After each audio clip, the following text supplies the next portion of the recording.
Tu regardes l'image et tu rencontres le personnage.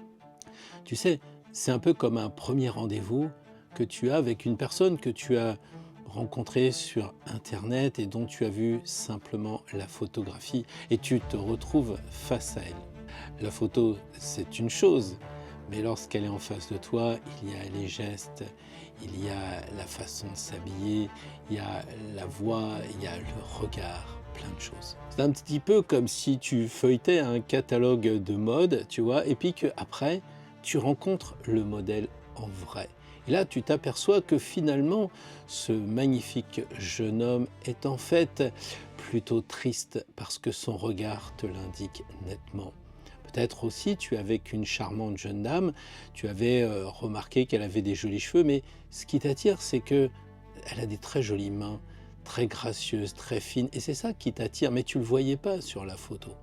Donc en fait, tu regardes l'image et tu rencontres le personnage. Moi, quand j'ai rencontré le mat, il y a un détail qui m'a tout de suite accroché l'œil, tout de suite, tout de suite. Évidemment, c'est le genre de détail que tu ne retrouves nulle part. Autant que je me souvienne, dans tous les livres de tarot que j'ai lus, eh bien, j'ai jamais noté l'intérêt des écrivains, des auteurs pour ce petit filet jaune qui entoure le cou du mat. Tu me diras que c'est une déco, mais quand tu travailles le tarot, tu t'aperçois qu'il n'y a pas de déco, il n'y a pas de hasard, il n'y a pas de fioriture esthétique.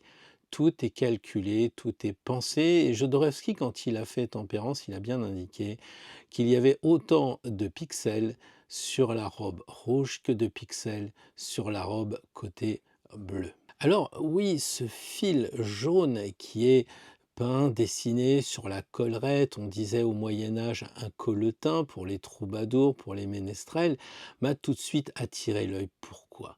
Peut-être parce que je suis habitué à lire les cartes du tarot et comme tu le sais, on les lit de haut en bas. Et une fois qu'on a passé le cap de ce bonnet incroyable, qui fera bien sûr l'objet d'une autre vidéo, eh bien, on tombe sur cette collerette, sur ce colletin. En fait, j'ai trouvé la réponse, figure-toi, dans des bouquins de l'alchimiste célèbre, alias Fulcanelli. Alors, je ne sais pas si tu as eu l'occasion de lire ces deux bouquins incroyables.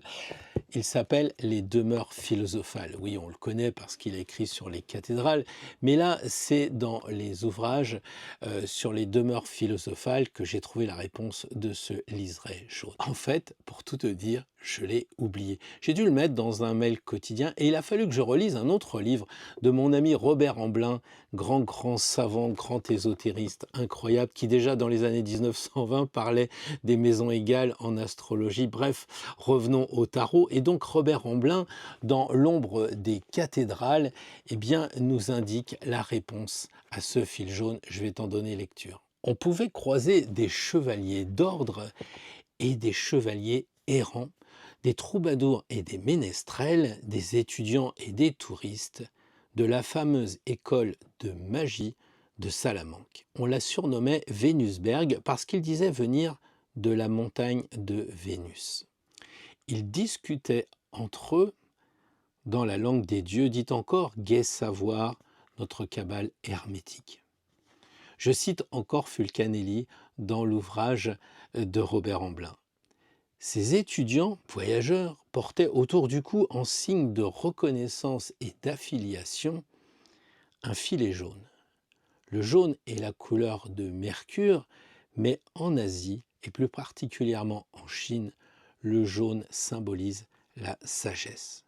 Ce filet était de laine ou de soie tricotée, ainsi qu'en font foi le Liber Vagabond, donc un livre attribué à Thomas Turner, paru en 1510. Le mat a donc été initié dans cette école de Salamanque, Vénusberg comme on dit, et on le voit parce que Vénus en astrologie est de couleur verte, c'est la planète, on le sait, des taureaux et des balances, donc vert, et donc cette collerette, ce colletin est vert pour rappeler qu'il vient de Vénusberg, et peut-être que le filet jaune indique qu'il a suivi sa scolarité dans cette école de magie de Salamanque en Espagne.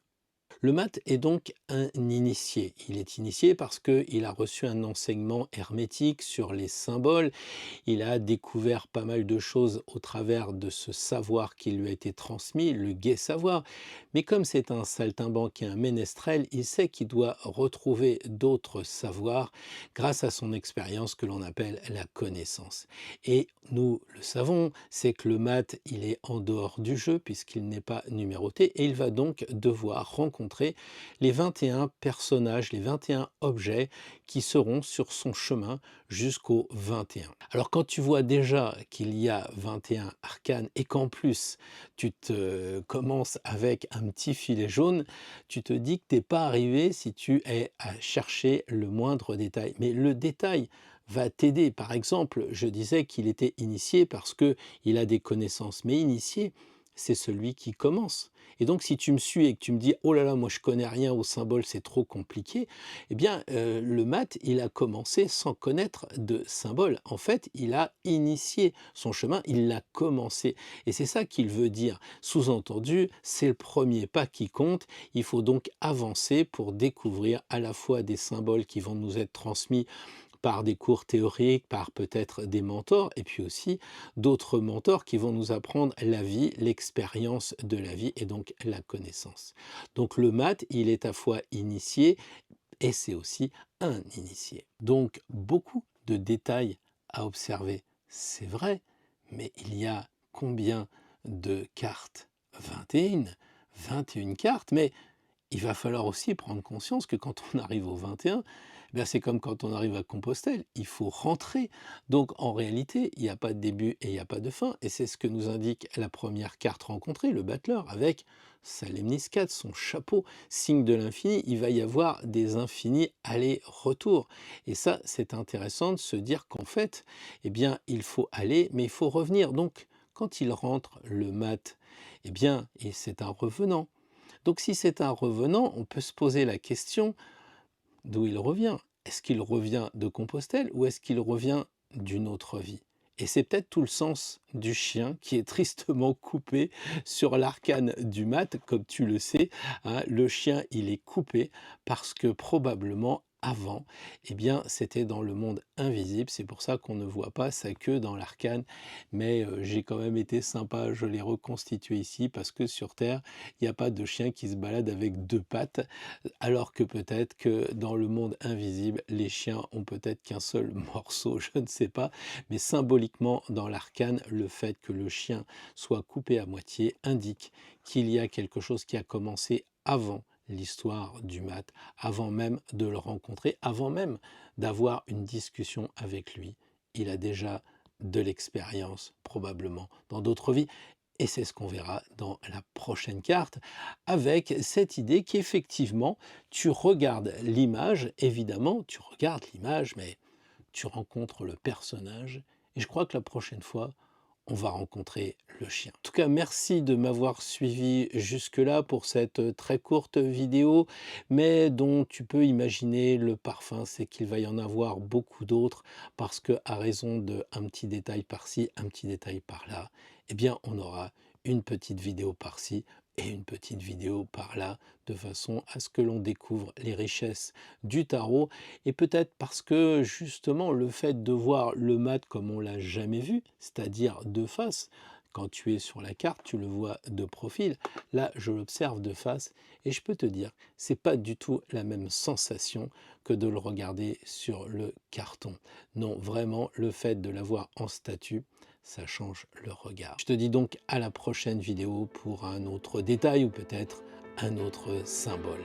D'ici là, porte-toi bien et vis bien ta liberté sur ton chemin.